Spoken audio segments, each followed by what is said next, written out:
നമസ്കാരം. മലയാളി വാർത്ത ഇൻസൈഡിലേക്ക് സ്വാഗതം. വെഞ്ഞാറമൂട് ക്രൂര കൂട്ടക്കൊലപാതകത്തിൽ കടുത്ത നീക്കങ്ങളിലേക്ക് പോലീസ് കടന്നിരിക്കുന്നു. അതിന്റെ ഭാഗമായിരുന്നു ഷമീനയോട് എല്ലാം വെളിപ്പെടുത്തുന്ന നീക്കം. കുടുംബത്തിലെ 5 പേരെ അഫാൻ കൊലപ്പെടുത്തിയെന്ന് റഹീം ഷമീനയോട് തുറന്നു പറഞ്ഞു കഴിഞ്ഞു. ഉടനെ ഷമി ചോദിച്ചത് അഫ്സാൻ എവിടെ, അവൻ എന്ത് സംഭവിച്ചു എന്നാണ്. അഫ്സാൻ ജീവനോടെ ഇല്ല എന്നുള്ള സത്യവും റഹീം തുറന്നു പറഞ്ഞു. ആശുപത്രി കിടക്കയിൽ അലമുറയിട്ട് കരഞ്ഞ ഷമി ഒരു വേള തളർച്ചയിലേക്ക് പോയി എന്നുള്ള വിവരങ്ങളും ആശുപത്രിയിൽ നിന്ന് പുറത്തു വന്നിട്ടുണ്ട്. അവസാനമായി എന്റെ കുഞ്ഞിനെ ഒരു നോക്ക് കാണാൻ കഴിഞ്ഞില്ല എന്ന് വിലപിക്കുകയാണ് ഷമീന. റഹീമിനൊപ്പം ആശുപത്രിയിൽ പോയ ബന്ധുവാണ് ഇക്കാര്യങ്ങൾ മാധ്യമങ്ങളോട് വെളിപ്പെടുത്തിയത്. ഡോക്ടർമാരും റഹീമിനൊപ്പം ഉണ്ടായിരുന്നു. പോലീസിന്റെ നിർദ്ദേശപ്രകാരമാണ് റഹീം എല്ലാം തുറന്നു പറഞ്ഞത്. കഴിഞ്ഞ ദിവസം പൂജപ്പുര ജയിലിലേക്ക് മാറ്റിയ അഫാനെ പോലീസ് കസ്റ്റഡിയിൽ ചോദ്യം ചെയ്യലിന് വിട്ടിട്ടുണ്ട്. മൊഴികളിൽ വലിയ വൈരുദ്ധ്യം ഇപ്പോഴുമുണ്ട്. അതുകൊണ്ട് ഇനി പോലീസിന് മുന്നോട്ട് പോകണമെങ്കിൽ ഷമീനയുടെ സഹായം ആവശ്യമാണ്. ഷമീന വാ തുറക്കണം. ഗുരുതര പരിക്കാണ് ഷമിക്കുള്ളത്. തലയിൽ തന്നെ 40ഓളം തുന്നിക്കെട്ടുണ്ട്. അതുകൊണ്ട് ഷമിക്ക് അല്പം കൂടിയൊന്ന് ഭേദമായിട്ട് കാര്യങ്ങൾ തുറന്നു പറഞ്ഞാൽ മതിയെന്നും എന്നിട്ട് മൊഴിയെടുക്കാം എന്നുമായിരുന്നു പോലീസ് കരുതിയിരുന്നത്. എന്നാൽ അഫാൻ ഒളിച്ചുകളി തുടരുമ്പോൾ എല്ലാ കാര്യങ്ങളും അറിയാവുന്ന ഷമിയെങ്കിലും വാ തുറന്നേ മതിയാകൂ. ഈ ഘട്ടത്തിലാണ് പോലീസ് ശക്തമായ ഇടപെടൽ നടത്തിയിരിക്കുന്നത്.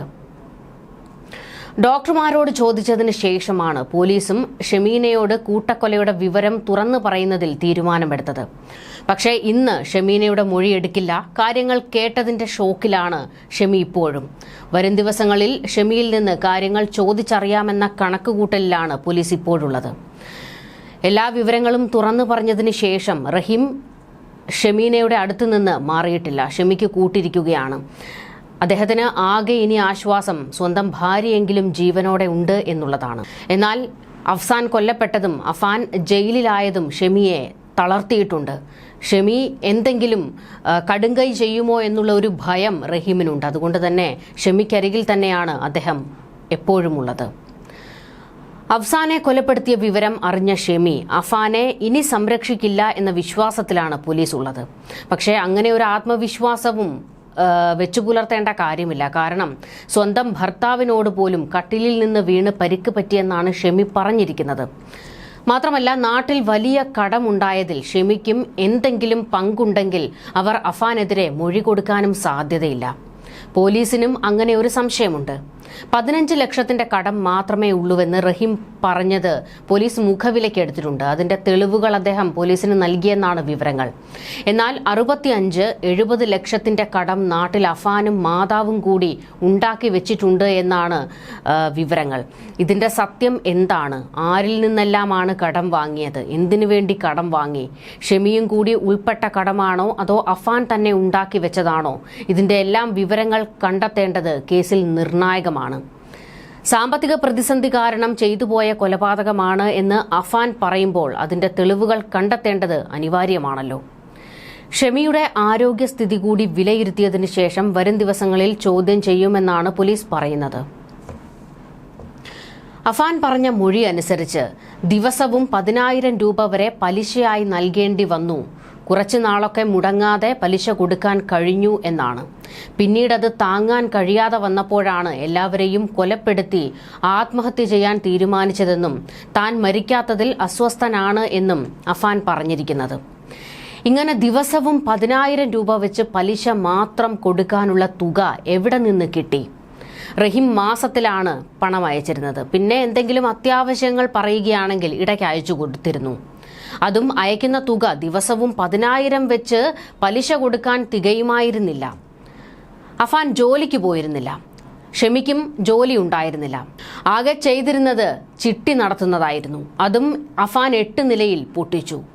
തൊട്ടടുത്തുള്ള കടയിൽ പോലും വലിയ തുക പറ്റുണ്ടായിരുന്നു.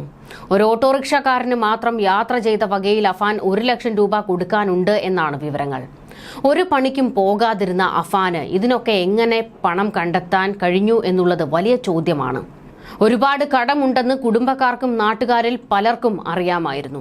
എന്നിട്ടും ഇവർക്ക് പണം കടം കൊടുത്തിരുന്നത് ആരാണ്? അങ്ങനെ പലതിനും ഉത്തരം കണ്ടെത്തേണ്ടതുണ്ട്. അഫാൻ കേസ് പോലീസിന് വലിയ വള്ളിക്കെട്ടായി മാറിയിരിക്കുകയാണ്. വലിയൊരു സെൻസേഷൻ ആയതുകൊണ്ട് തന്നെ പോലീസിനും സമ്മർദ്ദങ്ങളേറെയുണ്ട്. 3 ഇടങ്ങളിലായാണ് അഫാൻ 5 കൊലപാതകങ്ങൾ നടത്തിയത്. അതിനാൽ തന്നെ വിവിധ പോലീസ് സ്റ്റേഷനുകളിലാണ് കേസ് രജിസ്റ്റർ ചെയ്തിട്ടുള്ളത്. ഇവയിലെല്ലാം അറസ്റ്റ് രേഖപ്പെടുത്തിയിട്ടുമുണ്ട്. ഇതിനിടെ വെള്ളറട കേസിലും വൻ ട്വിസ്റ്റുകളാണ്. അച്ഛനെ ചന്ന ഭിന്ന വെട്ടിക്കൊന്ന മകനെ സംരക്ഷിക്കുകയാണ് ആ മാതാവ്. ഭർത്താവ് ജോസിനെ കൺമുന്നിലിട്ടാണ് സ്വന്തം മകൻ പ്രജിൻ വെട്ടിക്കൊലപ്പെടുത്തിയത്. ഇപ്പോൾ അന്വേഷണം നടത്തുന്ന പോലീസിനെതിരെ തിരിഞ്ഞിരിക്കുകയാണ് വെള്ളറട ചാരുവിളാകം ബംഗ്ലാവിലെ സുഷമാകുമാരി.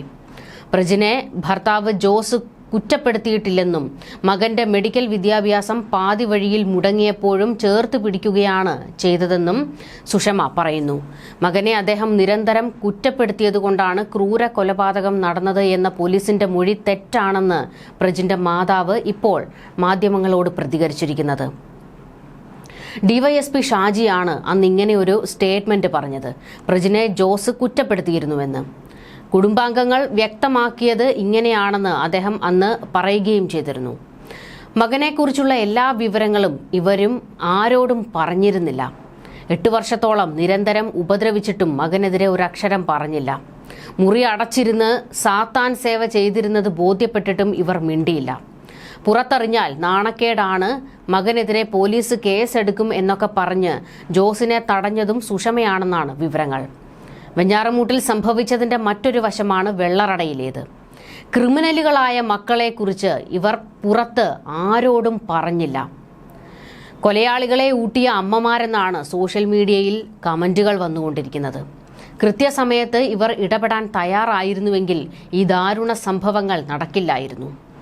അകത്തായിട്ടും മക്കളെ സംരക്ഷിക്കുകയാണ് ഇപ്പോഴും ഈ അമ്മമാർ. ഇനിയും ഇവരെ പോലുള്ള അമ്മമാർ പഠിക്കാത്തത് എന്തുകൊണ്ടാണ്?